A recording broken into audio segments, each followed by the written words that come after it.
Welcome to 99 TV నేను లక్ష్మి. బెంగళూరు రోడ్లు traffic కు ప్రసిద్ధి. కానీ ఇప్పుడు అదే రోడ్లపై మరో హాట్ టాపిక్. క్యాబ్ లో ఎక్కేవారు కూడా ఫాలో కావాల్సిన రూల్స్.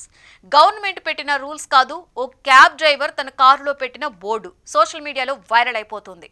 భయ్యా అని పిలవద్దు నుంచి మీ యాటిట్యూడ్ జేబులో పెట్టుకోండి వరకు ఈ రూల్స్ ఎందుకు వచ్చాయి, వెనకున్న అసలు స్టోరీ ఏంటి, మరి పబ్లిక్ రియాక్షన్ ఏంటి, ఈ స్టోరీలో చూసేద్దాం. బెంగళూరులో ఓ ప్రయాణికుడు ఓ క్యాబ్ ఎక్కాడు. సీటు వెనక్కి చూశాడు. అక్కడ బోర్డు, దాంట్లో 6 కఠిన నిబంధనలున్నాయి. అందులో మొదటి లైన్, మీరు ఈ కారు ఓనర్ కాదు, మాతో గౌరవంగా మాట్లాడండి, డోర్ నెమ్మదిగా వేయండి, ముఖ్యంగా మమ్మల్ని భయ్యా అని పిలవద్దు, మీ యాటిట్యూడ్ మీ పాకెట్లో పెట్టుకోండి, ఓనర్ల మాదిరిగా దబాయించకండి. ఈ రూల్స్ చదివి ఆశ్చర్యపోయాడు. వెంటనే తన మొబైల్ ఫోన్తో ఫోటో తీసి సోషల్ మీడియాలో షేర్ చేశాడు. అంతే, నెట్టింట వైరల్ బ్లాస్ట్. ఆ రూల్స్ ప్యాసింజర్స్ కు క్లియర్ మెసేజ్. కారు మీది కాదు, క్యాబ్ నడుపుతున్న డ్రైవరే ఓనర్. మర్యాదగా మాట్లాడండి, అలాగే గౌరవంగా ప్రవర్తించండి. క్యాబ్ ఎక్కేటప్పుడు దిగేటప్పుడు డోర్ నెమ్మదిగా వేయండి, డమాల్ డమాల్ అని మూయొద్దు.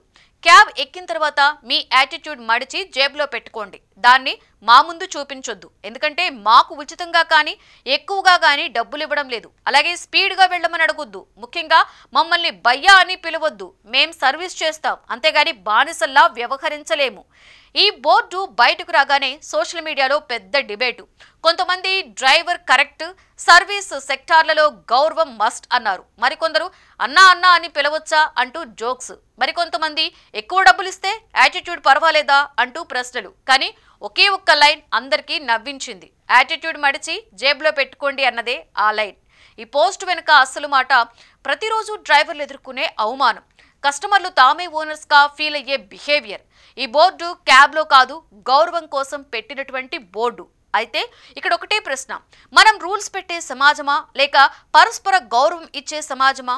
క్యాబ్లో, బస్సుల్లో, ఆఫీసుల్లో ఎక్కడైనా కూడా ఒక బేసిక్ రూల్ మాత్రం ఒక్కటే, గౌరవం. ఇది ఫ్రీ కానీ అమూల్యం.